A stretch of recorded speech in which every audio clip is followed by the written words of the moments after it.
Welcome dear students in AC starter. आज मैं आपको चैप्टर नंबर 3 की वर्कशीट करवाने जा रहा हूँ। आज की वर्कशीट नंबर 36 है और ये पॉवर्टी एज ए चैलेंज से ली गई है। सबसे पहले हम इस पूरे पैसेज को समझेंगे, फिर क्वेश्चन आंसर्स को समझेंगे। मैंने इनके आंसर्स कर रखे हैं, आपको किसी प्रकार की कोई प्रॉब्लम नहीं होगी। ठीक है प्यारे बच्चों, फटाफट स्टार्ट कर देते हैं ताकि आपको क्लियर हो जाए। Removing poverty has been a major objective of India development strategy. देखो, इंडिया की जो डेवलपमेंट की जो स्ट्रेटेजी है उसमें एक मेन ऑब्जेक्टिव है पॉवर्टी को रिमूव करना। और ये कह रहे दो टाइप के मेजर्स हैं जो इंडिया ने स्टार्ट करे हुए हैं ताकि इंडिया से पॉवर्टी को रिमूव किया जा सके। पहला है प्रमोशन ऑफ इकोनॉमिक ग्रोथ और दूसरा टारगेटेड एंटी पॉवर्टी प्रोग्राम। ठीक है, पहला क्या है कि इकोनॉमिक ग्रोथ को हम बढ़ाएंगे, दूसरा हम ऐसे प्रोग्राम लेके आएंगे ठीक है जिससे कि हमारी जो पॉवर्टी है ना वो दूर होती चली जाए। ठीक है, तो उसके बाद क्या कह रहा है, there was no increase in per capita income during the 30 years period until the early 1980। ये कह रहा है 1980 से पहले भारत में पर कैपिटा इनकम जो है बिल्कुल नहीं बढ़ रही थी लगभग 30 सालों तक, और पॉवर्टी रिमेन 45%। बच्चों 1950 से लेकर 1980 तक हमारे इंडिया की जो पॉवर्टी थी वो 45% थी। ठीक है, ये बता रहा है since the 1980 India economic growth rate was one of the highest in the world. और ये कह रहा है उसके बाद क्या हुआ, इंडिया का जो इकोनॉमिक ग्रोथ था ना पूरे वर्ल्ड में जो हाईएस्ट था 1980 के बाद। ठीक है, the high rate of growth has played an important role in reducing poverty. और इसकी वजह से क्या हुआ, इंडिया में गरीबी काफी कम हुई। There is a deep and direct connection between economic growth and poverty alleviation. ये कह रहा है कि जो इकोनॉमिक ग्रोथ है, इकोनॉमिक डेवलपमेंट है, मतलब जो आर्थिक विकास है और जो पॉवर्टी को दूर करने वाले जितने भी सारे कारण है उनमें डायरेक्ट संबंध है। ठीक है, इकोनॉमिक क्यों क्यों ऐसा, क्योंकि इकोनॉमिक ग्रोथ ब्रॉडेस्ट, जब इकोनॉमिक ग्रोथ बढ़ेगी मतलब देश का विकास होता चला जाएगा तो उससे अपॉर्चुनिटी मिलेगी, और अपॉर्चुनिटी मिलेगी तो उससे क्या होगा, बहुत बड़ी मात्रा में इन्वेस्टमेंट होगा, और जब इन्वेस्टमेंट होगा तो ह्यूमन का डेवलपमेंट होगा। समझ में आ रही है? ठीक है, किसमें इन्वेस्टमेंट होगा, रिसोर्स पे डेवलपमेंट होगा, बहुत सारी चीजें बनने लग जाएंगी, तो बहुत सारी चीजें बनेगी तो लोगों को एम्प्लॉयमेंट मिलेगा, लोगों को एम्प्लॉयमेंट मिलेगा तो लोगों की इनकम आने लग जाएगी, लोगों की इनकम आएगी तो लोगों की ग्रोथ होने लग जाएगी, स्टैंडर्ड ऑफ लिविंग बढ़ जाएगा, पॉवर्टी से एडिकेशन मिल जाएगा। इस तरीके से it encourage people to send their children to school. इससे क्या होगा, जब वो पैसा कमाने लग जाएंगे तो वो कहेंगे हमारा बच्चा पढ़े आगे तरक्की करे, तो वो अपने बच्चों को स्कूल भेजने लग जाएंगे। ठीक है, और इस तरीके से उनको इकोनॉमिक रिटर्न मिलने लग जाएंगे। फिर इस तरीके, क्योंकि अगर आप बच्चों को स्कूल भेजोगे तो आपका बच्चा जब बड़ा होगा तो अच्छी नौकरी करेगा, अच्छा पैसा कमाएगा, तो इस तरीके से आपको रिटर्न मिलने लग जाएंगे। ठीक है, टारगेटेड एंटी पॉवर्टी प्रोग्राम। अब दूसरा क्या है कि टारगेटेड एंटी पॉवर्टी प्रोग्राम जो गवर्नमेंट ने करे। अब गवर्नमेंट ने क्या क्या करा है कि भाई इंडिया में कैसे पॉपुलेशन कम हो सके, तो इंडिया ने क्या करा है, एक तो Mahatma Gandhi national rural employment act जिसे हम बोलते हैं मनरेगा, ये चलाया हुआ है। ठीक है, ये 2005 में चलाया गया था, बाद में 2008 में महात्मा गांधी से रख दिया गया, पहले नरेगा नाम हुआ करता था बच्चों इसको। तो इसमें क्या किया गया, जो वेज है ना, वेज एम्प्लॉयमेंट, उसमें क्या हुआ, हर परिवार के एक सदस्य को 100 दिन की नौकरी मिलेगी। ठीक है, 100 डेज के जो है वो उसे नौकरी मिलेगी। ठीक है, रूरल एरिया के अंदर पहले स्टार्ट किया गया था, तो मतलब पहले ना इसे 600 जिलों में स्टार्ट किया गया था, 600 ठीक है डिस्ट्रिक्ट में स्टार्ट किया गया, सॉरी 200 में किया गया था, बाद में इसको बढ़ा दिया गया था। ठीक है, its objective was to help the sustainable development. इसका मुख्य उद्देश्य पता है क्या है, धारण्य विकास करना। क्या करना, धारण्य विकास करना। और जो प्रॉब्लम जैसे पैदा हो जाती है ना, ड्रोट की, सूखे की, जंगलों की, जो पेड़ों की कटाई होती चली जा रही है, मृदा अपरदन हो रहा है, इसको रोकना भी इसका उद्देश्य है। ठीक है, जब आप क्वेश्चन आंसर देखोगे तो उसके आंसर में भी आपको लिखना है अंडर द मनरेगा स्कीम। इसके अंदर क्या किया गया, इसके अंदर पता है क्या किया गया, 1/3 of the employment has been secured for women. कहने का मतलब है कि अगर 3 नौकरी निकलेगी तो एक नौकरी जो महिला को देनी ही पड़ेगी, ये है। और मार्च 2018 में द वेज रेट, जो मतलब जिसमें पैसे दिए जाते थे ना अनस्किल्ड वर्कर को वेल स्टेट के अंदर, उसको बढ़ा दिया गया। पहले 168 रुपए देते थे, अब 281 रुपए कर दिए, 281 कर दिए। ठीक है, for this the central government and the state government will set up the employment guarantee fund. और इसके लिए जो है ना सेंट्रल गवर्नमेंट और स्टेट गवर्नमेंट क्या करेंगी, एम्प्लॉयमेंट गारंटी फंड को सेटअप भी करेगी, बनाएगी इसको। ठीक है, ताकि इन लोगों को पैसे उचित मिल सके। Under the programme if the applicant is not provided employment with, अगर मान लो तुमने फॉर्म भरा लेकिन अगर तुम्हें 15 दिन के अंदर नौकरी नहीं मिली ना, तो सरकार आपको पता क्या देगी, अनएम्प्लॉयमेंट अलाउंस देगी डेली का। ठीक है, इसका मतलब ये नहीं कि आप जो है नौकरी कर रही है आराम से घर बैठे पैसे मिल जाएंगे, इतने पैसे भी नहीं मिलते, इतने मिलते कि आप एक वक्त का खाना खा लोगे, 20-30 रुपए मिलते हैं एक जो डेली एम्प्लॉयमेंट अलाउंस होता है एक दिन के हिसाब से। ठीक है, सर नेशनल फूड फॉर और क्या चलाया सरकार ने, ये जो हम पढ़ रहे हैं ना टारगेटेड एंटी पॉवर्टी प्रोग्राम, एक तो आपने मनरेगा पढ़ लिया, दूसरा और क्या सरकार ने चलाया, the national food for food programme, मतलब जितने भी रूरल पुअर है ना, हु नीड टू वर्क, जिनको काम चाहिए ऑन वेजेस, मतलब मजदूरी के आधार पर, who are willing to do unskilled physical work, और जो लोग जो है ना अनस्किल्ड है फिजिकल वर्क को करने के लिए तैयार है, तो उनके लिए प्रोग्राम खोला गया। ठीक है, ऐसी प्रधानमंत्री रोजगार योजना चलाई गई है, ये 1993 में चलाई गई थी। ठीक है, और इसका एम क्या है, इसका एम यह है कि सेल्फ एम्प्लॉयमेंट अपॉर्चुनिटीज, ठीक है, फॉर एजुकेटेड अनएम्प्लॉयड यूथ को प्रोवाइड करना। मतलब सेल्फ एम्प्लॉयड अपॉर्चुनिटी का मतलब पता क्या होता है, कि आप अपना काम खुद खोल के खुद चला सको, ताकि बहुत से लोगों को नौकरी मिल सके, आपका स्टैंडर्ड ऑफ लिविंग बढ़ सके। एक बात और सुन लो, ये जो वर्कशीट है ना, इसे अच्छे से समझ लो, क्योंकि अब स्कूल में अब आपके जो है ना व्हाट्सएप पे जो भी टीचर है आपका टेस्ट लिया करेंगे, तो ऑप्शन आएंगे, 4 में से एक पर टिक करना होगा। अगर आपने वर्कशीट से नहीं समझी ना, तो आप आंसर भी सही नहीं लिख पाओगे, उसके नंबर आपके ऐड होने वाले हैं। तो समझ में आ गई, अगर आप तक आपको नहीं पता तो अब मैंने आपको बता दिया, पता लग जाएगा आपको। ठीक है, तो आपको ऑप्शन वाले क्वेश्चन आएंगे, उसी को आपको फिल करके देने पड़ेंगे, उसके बेस पर आपके मार्क्स लगेंगे। ठीक है, तो इसे वर्कशीट से समझ लेना। तो रूरल एम्प्लॉयमेंट जनरेशन प्रोग्राम और कौन सा चलाया गया है, रूरल एम्प्लॉयमेंट जनरेशन प्रोग्राम चलाया गया है, ये 1995 में चलाया गया था। इसका एम क्या है, सेल्फ एम्प्लॉयमेंट अपॉर्चुनिटी, इसका भी यही मतलब है कि खुद अपने आप एम्प्लॉयमेंट पैदा हो। ठीक है, आप खुद रोजगार प्राप्त कर पाओ। ठीक है, अपने मालिक खुद बन पाओ। ये रूरल एरिया के अंदर और स्मॉल टाउन के अंदर चलाया गया था। क्या था, समझ में आ गया प्यारे बच्चों।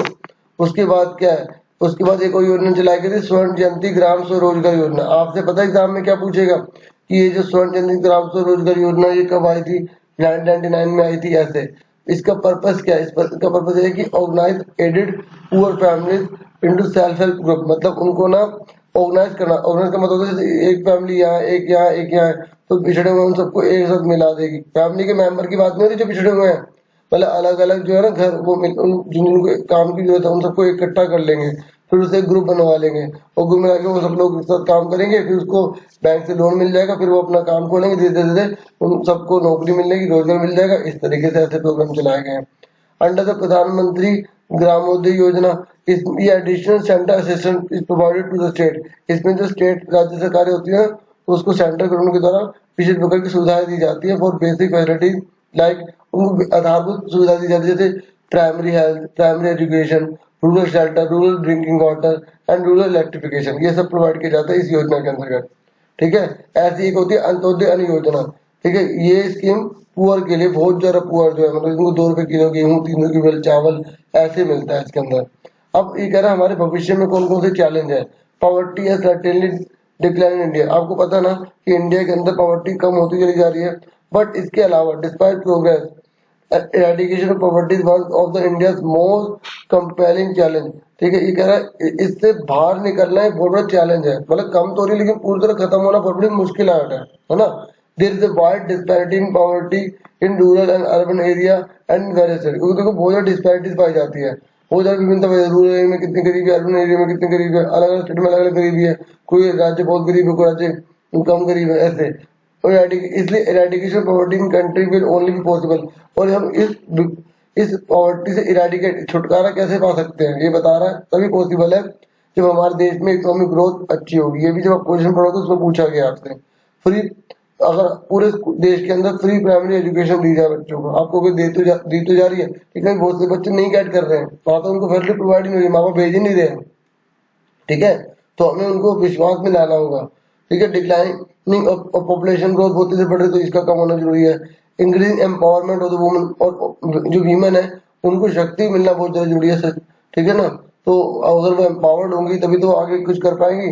ठीक है, और इकोनॉमिकली वीकर जो सेक्शन है, मतलब जो हमारे देश के अंदर बहुत ज्यादा गरीब लोग हैं जिनके पास एक वक्त का खाना भी खाना बहुत मुश्किल है, इन लोगों की जब तक हम प्रॉब्लम सोल्व नहीं करेंगे ना, तब तक हमारे देश में जो पॉवर्टी वो खत्म नहीं हो सकती है। तो poverty refers to an appropriate standard of living. देखो पॉवर्टी जो है ना, उसका मतलब क्या है, इसका मतलब होता है कि जो पर्याप्त स्टैंडर्ड ऑफ लिविंग है ना, ज्यादा से मिनिमम स्टैंडर्ड ऑफ लिविंग। ये कह रहा है पर्याप्त मिलने चाहिए, मिनिमम नहीं।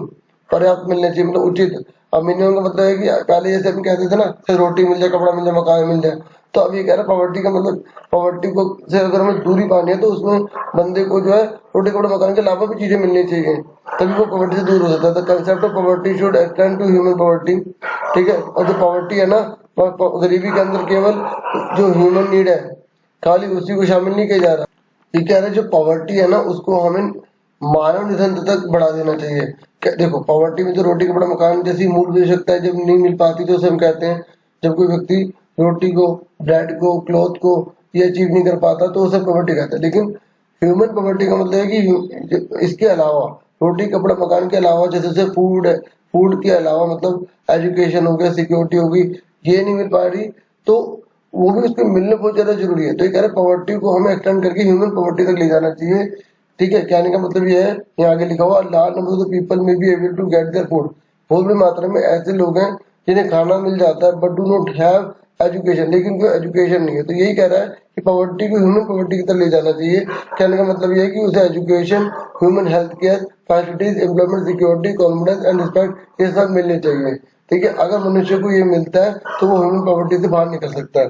ठीक है, are they free from the caste and gender based discrimination. और ये भी देखना चाहिए कि आज जो देश के अंदर जो व्यक्ति जा रहा है, क्या वो जाति या किसी प्रकार के लिंग भेदभाव को सामना तो नहीं कर रहा, तो उससे उसे दूर किया गया नहीं किया गया। तो इस तरीके से definition poverty also changes with development. ये कह रहा है जो पॉवर्टी की जो डेफिनेशन है वो डेवलपमेंट कैसे बदलती रहती है। जैसे भारत के अंदर किसी के पास कार आ जाती है तो लग्जरी माना जाता है, लेकिन अमेरिका के अंदर जो है ना, अगर कार किसी के पास होती है तो नॉर्मल है, अगर कार नहीं है तो मतलब वो गरीब माना जाता है। इस तरीके से so eradication of poverty always a dynamic goal.